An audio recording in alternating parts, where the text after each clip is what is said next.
Well, hello there. Welcome to this week's video. I'm Karen from karenturpin.com, and today we're going to talk about spiritual tools and do we really need them? Now, I've had a lot of spiritual tools over the years. I use none of them now, and I haven't actually already for quite a few years. So, what are spiritual tools? Well, we could think of crystals, tarot cards, oracle card decks, pendulums, crystal grids, altars, crystal wands, the flower of life templates.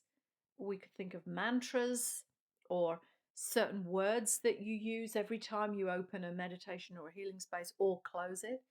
And actually, I would even go so far as to say some of the things like cacao and ayahuasca and psychedelic things like that that people use now for their spiritual purposes. I would put all of that under the umbrella of spiritual tools. Now, over the years, I've used all of those. Well, actually, not all of them. I haven't done psychedelic things. But all of the crystals and the grids and the pendulums, I've had all of that. Probably still got a few things around now, but I don't use them. I don't use them because I don't need them. I don't feel the need for them anymore. And I know that that is probably going to rattle a few cages because, and in the past, I probably would have judged somebody that said that. I probably would have looked at someone saying that as like, oh, she thinks she doesn't need that. Ooh, she thinks she's better than that. I would have probably said, oh my God, she's so in her ego, that woman. So you may be saying that to me too, but I do see it a different way nowadays.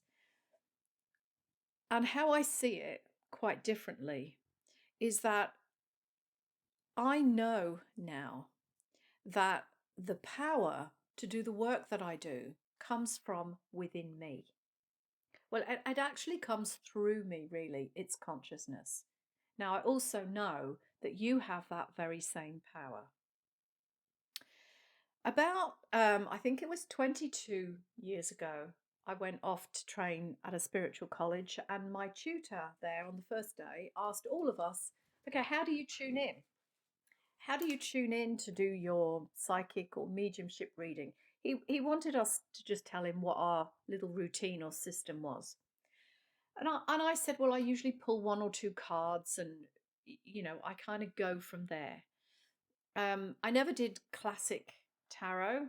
For me, it was more of just an opening, an intuitive opening. I pulled my cards here because when I did used to use them, these were my favourite deck. Can't remember what they're called, but they always had kind of nice images on, things like that, and things like that, and things like that. And you could kind of how I used to use them. I would pull a card and I go, oh, this part of the card draws me, and what it's telling me is this. And I would use that as my opening into working with that person's energy. That's how I used to do it.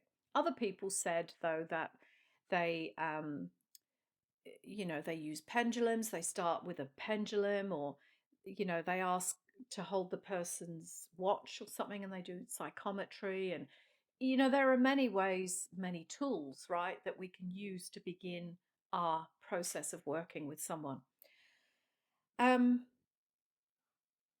Anyway, our tutor said that if we use any kind of tool like this in order to get a connection, then we are actually limiting ourselves. Now, I had to sit with that for a while to really get that and feel whether that felt correct for me or not. But he went on then to say, now imagine if you are somewhere and you want to do a reading or a healing on someone, but you don't have your tools with you. You can't set up a crystal grid around the massage table where they're going to be lying, or you can't open up your cards to start an intuitive reading.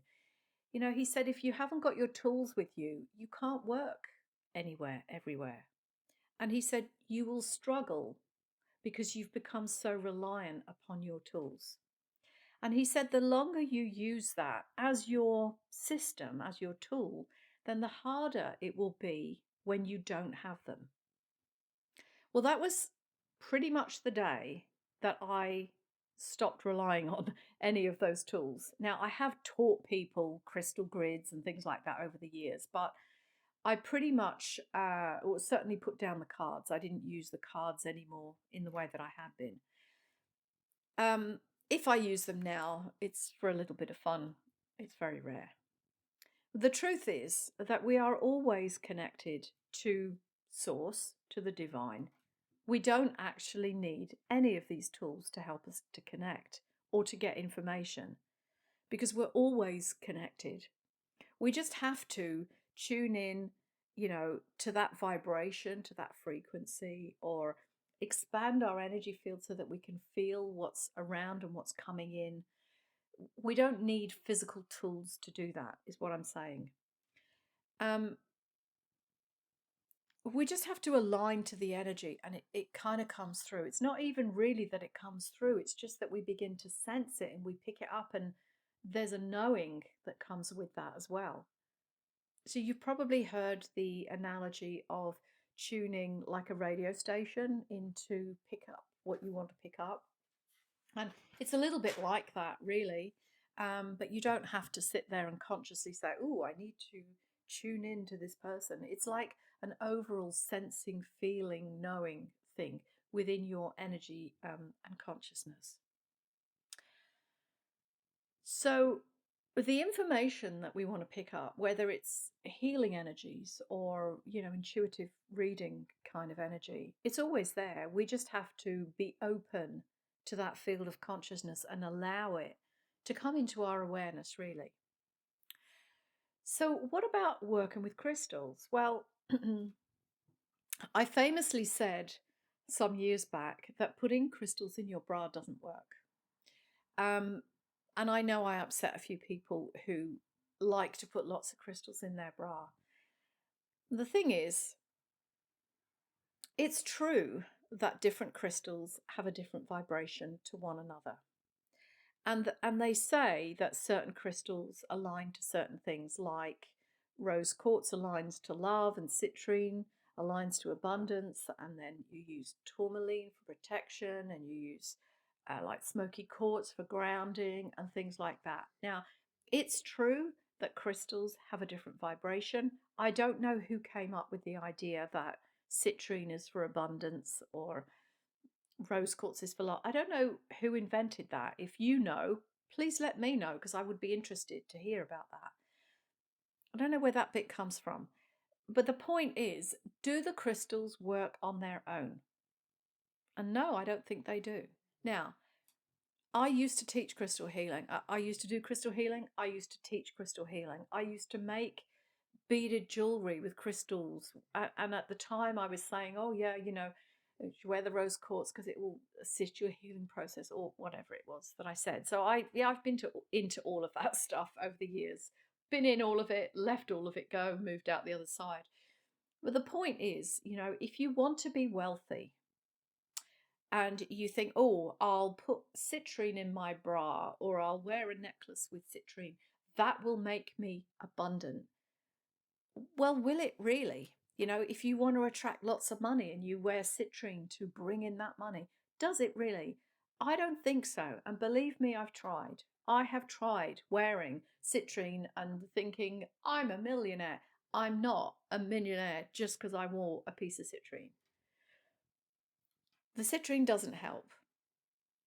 The point is, if you have money blocks, if you have limiting beliefs around money or your ability to earn money or to have money or to hold on to money, a piece of citrine in your bra won't fix that. You have to do like the psycho-spiritual work to clear those energy blocks, the mindset stuff, so that then you can bring more money in. But it's not the crystal that does it.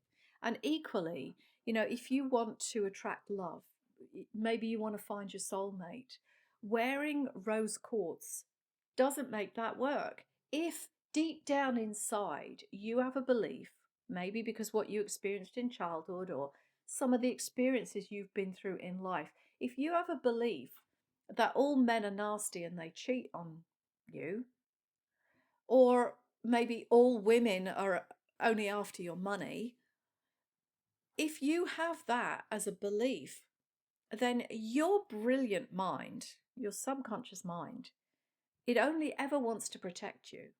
And what it's going to do is block you from allowing a person or love into your life, regardless of whether you're wearing a rose quartz pendant or not.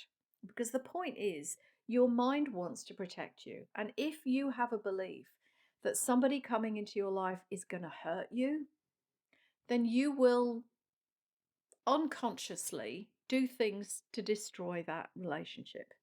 You'll block them from coming in. Um, you'll sabotage the relationship somehow if you have a belief that it's not safe to be in relationship with someone. As I said, you can wear a rose quartz pendant if you want. You can put it crystal in your bra. You can wear a bracelet. You can sleep with it beside your bed. But the rose quartz itself is not going to bring in that love until you've sorted out what's going on in your own mind. The psychological and the spiritual part of that is more powerful than your crystal. Let's talk about pendulums. Have I used them? Yes, I loved them for a while. But what we need to understand about a pendulum, though, is that in order for it to be accurate, we have to be completely neutral to whatever that answer might be. Because if we're not, we are perfectly capable of influencing the swing of that pendulum to actually give us the answer that we really want. Now, ask me how I know. Of course, yes, I have manipulated pendulums to get the answer that I want. But it didn't play out in real life. Like, okay, I really want this job, so I hold a pendulum. Will I get this job? I really want it to say yes. So the pendulum says yes because my mind controlled it. But did I get the job? No. Because it's not that the pendulum lied, it's just that I manipulated it to get the answer that I wanted. Not consciously at the start, I didn't realize I was doing that, but I did begin to notice that the pendulum always gave me the answer that I wanted. But when I did it with a girlfriend, we used to, practice our spiritual stuff together. When she asked the question, she didn't always get the same answer that I did. So it's like, how come mine says yes and yours says no? It's like, what the heck's going on here? So we would ask questions back and forth, we'd ask my questions, we'd both do the pendulum, we'd ask her questions, we'd both do the pendulum, and I would get different answers to her as well. So we're like, what the heck? Anyway, we cleansed the pendulum, right? Thinking it might be, I don't know, bad, distorted or something. So we cleansed it and still there was a mismatch there. And the other thing is that if she knew the answer that I wanted, or vice versa, then it would give us the answer that we wanted. So it then became very clear, right, that we are manipulating the pendulum with our mind. Now, can pendulums genuinely give you correct answers? Yes, of course they can. But it's only as good as the person using it, and it's only as clear as that person's mind. Remember as well, we're all human, right? I've seen this many, many times. Somebody goes to a psychic and they go, oh, I think my partner's cheating on me. And, could you give me a psychic reading on that? Well, firstly, I'm very against tuning into other people that haven't asked for the reading. To me, that is, it's a big no-no. I think that would carry an awful lot of a karma as well, because you don't have the permission to go into everybody's energy field. So, this lady comes and says, oh, can you just do a check in on my husband and see if he's cheating on me? And the psychic goes, oh, yeah, I'll just have a little look. So she has a look. No, that's a no-no. He hasn't requested it. It's an invasion of his privacy, overstepping boundaries. But anyway, that's aside. So along comes this lady. Please, could you check in on my husband? Because I think he's cheating on me. Now, if that psychic has got a history of men, relationships that have broken down because they cheated, she's already emotionally engaged in this process. So the information that she's likely to bring up could be distorted, and she'll be giving this lady a distorted message based upon her own unhealed wound. That doesn't happen every time.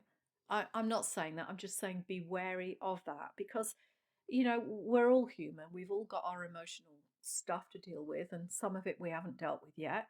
And, you know, as a psychic, a medium, a healer, they should be clear so that they are a clear channel so that they can bring through information clearly to you. But, really in reality, sometimes our own emotional stuff gets in the way. It's a true thing. So that would be true for all of us, and we try our best to be as clear as we can, of course, right? But we're human. So where did I get to in my notes? I was talking about pendulums. Yes, pendulums. Only as clear, will only give as clear an answer as the mind of the person holding the pendulum is also as clear, if that makes sense. Okay, let me talk to you now. Oh, I just need a sip of my tea, excuse me. Crystal grids and templates I've got written here. They're tools, that's all, just like everything else. We don't have to use them. And actually, I think sometimes they can limit us. So, in order to, let me say it this way, crystal grids, crystal grids and templates, or even words that we use to open and close a healing session, they are aligned to something, to a particular bandwidth, if you like. So, say for example, you went to a class and they taught you this crystal grid, and you go, oh, great, I'm going to use that crystal grid all the time. Every time you use it, you're aligning to, you know, that modality, that healing workshop, that the intention with which that crystal grid was created. And you're using its tools. So every time you use that grid, you're aligning back to that modality, for example. This is true for everything, though, not just crystal grids. It's also true for the energy that the person that created these cards was, true for any tarot deck or oracle card. Wherever their consciousness is or was when they created it, that's what you're aligning to when you use the tool, right? And, not everything is as open and expansive and clean or pure as it should be or could be either, for the reasons I've already explained. So it's kind of like levels in how far things can reach. And while we can expand and grow, if we keep pulling ourselves back to something, back to basics all the time, then we're really limiting our growth. So in quantum, we are very expansive. Yeah, if we're talking about quantum entanglement and infinite potentials and possibilities in the quantum field and all of that, if we're talking all of that stuff, and yet then we whip out a crystal grid that we learned, in our very first year of healing, there could be a mismatch, is what I'm saying. Could be a mismatch in where your consciousness wants to go, and yet you're dragging yourself back to that, which might be a little bit more limited. So we need to be aware of that so that we're not pulling ourselves backwards to old things. And I'll give you this kind of funny little analogy that came when I was writing my notes. When you learn to ride a bike, you've got the little training wheels on the back, and then those get taken off and you drive along on your two-wheeler because now you've achieved a certain level, right, of skill. Why would you then keep going back to the little bike with the training wheels on? You're really slowing yourself down when you're still in those training wheels. So why would you keep pulling yourself back to some of the tools that you feel you need to rely on rather than going into that really expanded state of knowing the power, that's within you as a creative force, or knowing how connected you are to everything, and you don't have to be holding a crystal in your hand in order to do so. Because like my tutor said, if the crystal wasn't there one day, what would you do? Oh, I can't connect, I haven't got my crystal, what do I do? you know so why would you keep pulling yourself back to relying on tools like a crutch when you can easily walk on your own, you can run? So why would you pull yourself back? Are you stuck in limited thinking in some way, or are you attached to a certain way that things need to be done? Is that the only way things could be done? Is there another way, a more upgraded, expansive version of that? So I'm encouraging you to open your mind, explore some new ways, different ways, realize that the power is within you, not in an external object, as pretty as it might be. And I know that we can get very attached to our training tools, but that's all they are, training tools. Just like the training wheels that we needed when we were learning to ride a two-wheeler bike. So at some point, we need to put those training tools down. We need to acknowledge the power within us and the interconnectedness of everything. We are pure consciousness. We don't need an external object to be connected to all that is. So that's my thoughts for today. I hope it's inspired you to think in a new way, in a different way, to open up your mind. Hopefully it will. Now, if this has been useful to you, please like and subscribe to this channel, maybe share it with a friend. And you can also find me, of course, on Instagram and Facebook, Karen Turpin Energy Coach. And come on over to the Facebook group and join me. It's called Awake, Aware, Sovereign and Free. Hope this has been useful to you. Have a great week, and I'll see you next time. Bye-bye.